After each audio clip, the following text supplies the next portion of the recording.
నమస్తే అండి. నా పేరు వెలగాని నరసింహులు. నేను ఏపీ హైకోర్టు అడ్వకేట్ అండి.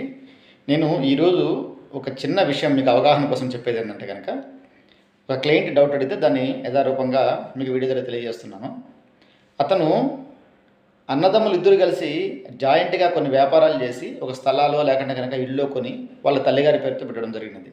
చివరికి ఏమైందంటే వాళ్ళ అన్నగారు ఇతనికి నేను ఆస్తి ఇవ్వాల్సిన పని లేదు, లేకుంటే షేర్ ఇవ్వాల్సిన పని లేదు, ఎప్పుడో చిన్నప్పుడు నువ్వు చిన్నగా ఉన్నప్పుడు కుటుంబ వ్యవహారాలంతా నేను చూశాను అని చెప్పి ఇప్పుడు యువకన్నా సాధించేశాడు. కాబట్టి ఇతను ఏమంటాడంటే at the time of entering into ఒక అండర్స్టాండింగ్లోకి ఎంటర్ అయ్యేటప్పుడు ఇద్దరు కలిసి భాగాలుగా జాయింట్గా ఆస్తులు సంపాదించాలి, దాని తర్వాత పంచుకోవాలని చెప్పి ఒక వ్యాపారం స్టార్ట్ చేసినప్పుడు ఆ వ్యాపారంలోంచి లాభాలు పంచుకుంటూ ముందుకెళ్ళినప్పుడు ఆ టైంలో ఈ ఎల్డర్ బ్రదరు ఈ విషయాలు చెప్పకుండా చివరికి ఆస్తులు సంపాదించిన తర్వాత ఈ విషయం చెప్పడం వల్ల ఎవరైతే యంగర్ బ్రదర్ ఉన్నారో యంగర్ బ్రదర్ నష్టమవుతుంది కదా.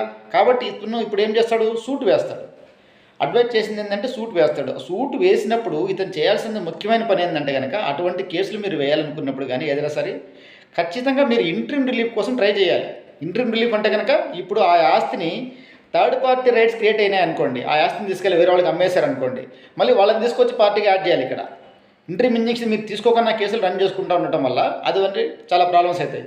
కాబట్టి ఇంజెక్షన్ తీసుకునేదానికి లేకుంటే ఇంట్రీమ్ రిలీఫ్ మీరు తీసుకునేదానికి ప్రైమా ఫేసిగా కోర్టు ఏం చూస్తుందంటే బ్యాలెన్స్ ఆఫ్ కన్వీనియన్స్. ఖచ్చితంగా కేసు ఇతను గెలిచే అవకాశాలు ఉన్నాయి, ఇతనికి భాగం వస్తుందని చెప్పి మీరు ఇనిషియల్ స్టేజ్లోనే కోర్టు నిర్ధారించుకునేటట్లు మీరు కనుక అవకాశం మీ దగ్గర ఉండే అవకాశాలన్నీ మీరు కోర్టు తెలియపరిస్తే కనుక ప్రైమా ఫేసిగా కోర్టు సాటిస్ఫై అవుతుంది. బ్యాలెన్స్ ఆఫ్ కన్వీనియన్స్ మీకు అనుకూలంగా కోర్టు ఉన్నదని చెప్పి మీకు అనుకూలంగా రికార్డు ఉన్నదని చెప్పి కోర్టును కన్విన్స్ చేయాలి.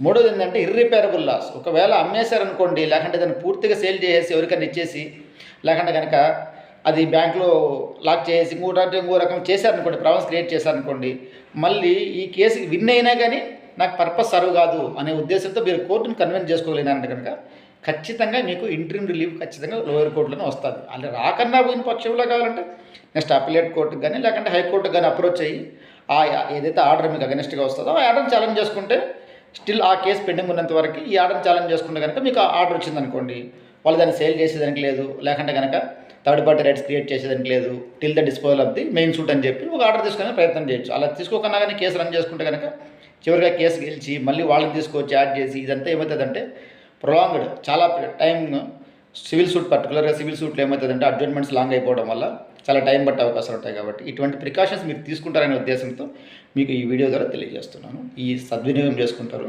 ఇటువంటి అవగాహన కలగటం వల్ల క్లయింట్కి చాలా ఉపయోగమవుతుందంటే ఉద్దేశంతో ఈ వీడియో ద్వారా తెలియజేస్తున్నాను. నమస్తే అంటూ ఉంటానండి.